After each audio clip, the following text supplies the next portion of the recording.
नमस्कार भक्तों, आज हम चैत्र मास के कृष्ण पक्ष के तीसरे अध्याय की व्रत कथा के बारे में जानेंगे, जो कि साधना, संयम, आत्मचिंतन का समय माना गया है।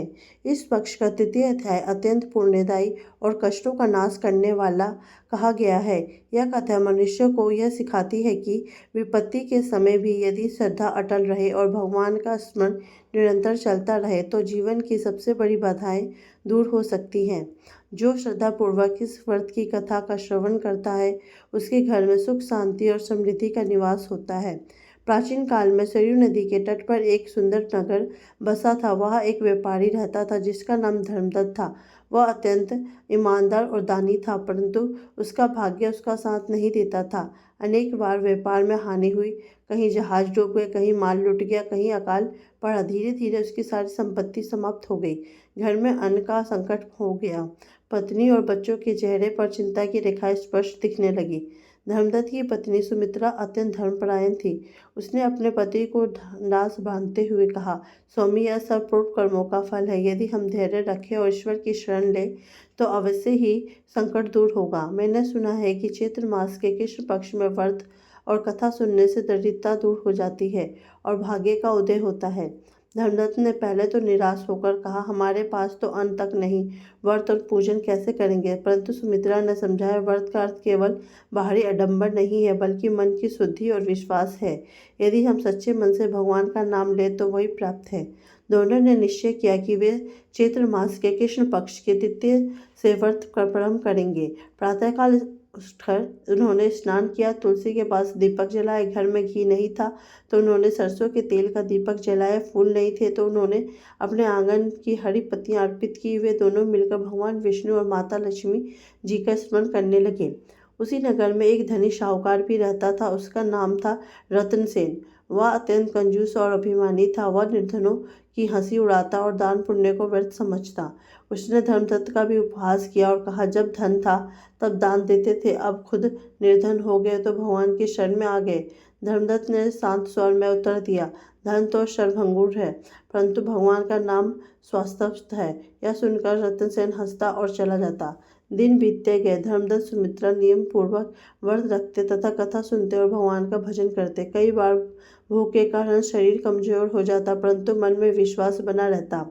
एक दिन रात्रि में सुमित्रा ने स्वप्न देखा कि एक दिव्य पुरुष उनके घर आए और कहने लगे, तुम्हारी श्रद्धा से मैं प्रसन्न हूँ। कल प्रातः तुम्हें एक अवसर मिलेगा, उसे पहचान लेना। अगले दिन प्रातःकाल जब धर्मदत्त नदी के तट पर गया तो उसे एक वृद्ध साधु दिखाई दिए। साधु अत्यंत दुर्बल थे। धर्मदत्त के पास देने को कुछ नहीं था, फिर भी उसने उनके पास बचा हुआ सूखा चना उन्हें दे दिया। साधु ने प्रसन्न होकर आशीर्वाद दिया, तुम्हारी सभी दरिद्रता शीघ्र ही दूर होगी। उसी दिन नगर में समाचार फैल गया कि राजा ने नए व्यापारियों को समुद्री यात्रा के लिए आमंत्रित किया है। धर्मदत्त के पास पूंजी नहीं थी, परंतु उसके पुराने मित्र ने उसे विश्वास कर कुछ धन उधार दे दिया। धर्मदत्त ने साहस कर यात्रा की तैयारी की। प्रस्थान से पूर्व उसने भगवान का स्मरण किया और व्रत का संकल्प दोहराया। समुद्र यात्रा में कई बाधाएं आई। तूफान उठा, जहाज डगमगाने लगा, नाविक भयभीत हो गए। धर्मदत्त ने आंखें बंद कर भगवान का नाम जपा। आश्चर्य की बात यह थी कि तूफान शांत हो गया। जहाज सुरक्षित दूसरे देश पहुंच गया। वहां उसके माल की अत्यंत ऊंची कीमत लगी। कुछ ही महीनों में वह पहले से भी अधिक संपन्न हो उठा। नगर में उसके लौटने की खबर सुनकर सभी आश्चर्यचकित रह गए। रतनसेन को विश्वास नहीं हुआ। धर्मदत्त ने घर आकर सबसे पहले भगवान को धन्यवाद दिया। उसने निर्धनों को अन्न और वस्त्र दान दिए और कथा का आयोजन कराया। रतनसेन के मन में ईर्ष्या उत्पन्न हुई। उसने सोचा कि शायद यह सब संयोग है, परंतु कुछ ही महीनों और दिनों में उसके व्यापार में भारी हानि हुई। उसके गोदाम में आग लग गई। धीरे धीरे उसका सारा धन समाप्त हो गया। तब उसे अपने अभिमान पर पछतावा हुआ। वह धर्मदत्त के पास गया और क्षमा मांगते हुए बोला, मैंने तुम्हारा उपहास किया था, उस कृपा मुझे भी उस व्रत और कथा का मार्ग बताओ। धर्मदत्त ने उसे सहन स्नेहपूर्वक समझाया कि व्रत का मूल भाव निर्मलता और विश्वास है।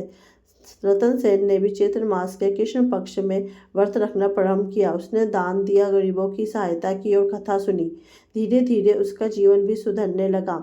समय बीतता गया। धर्मदत्त के घर में सुख, संपत्ति और शांति स्थापित हो गई। उसके बच्चे विद्वान और संस्कारी बने। नगर में उसकी प्रतिष्ठा बढ़ी, परंतु उसके मन में कभी भी अहंकार नहीं आया। वह सदा कहते यह सब भगवान की कृपा और व्रत का फल है।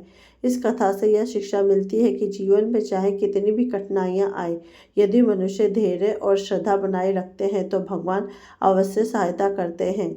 चैत्र मास के कृष्ण पक्ष का यह व्रत केवल धन संपत्ति या धन प्राप्ति के लिए नहीं बल्कि आत्मिक उन्नति के लिए है। यह हमें सिखाता है कि दान, सेवा और नम्रता की सच्ची ही संपत्ति है। जो व्यक्ति श्रद्धा से इस कथा का श्रवण करता है, उसके जीवन में दरिद्रता, रोग और कलेश दूर होते हैं। परिवार में प्रेम और सौहार्द बनता है और मन में संतोष, आत्मविश्वास का संचार होता है। अतः मनुष्य यह अनुभव करता है कि सच्चा सुख बाहरी धन में नहीं बल्कि भगवान के चरणों में है।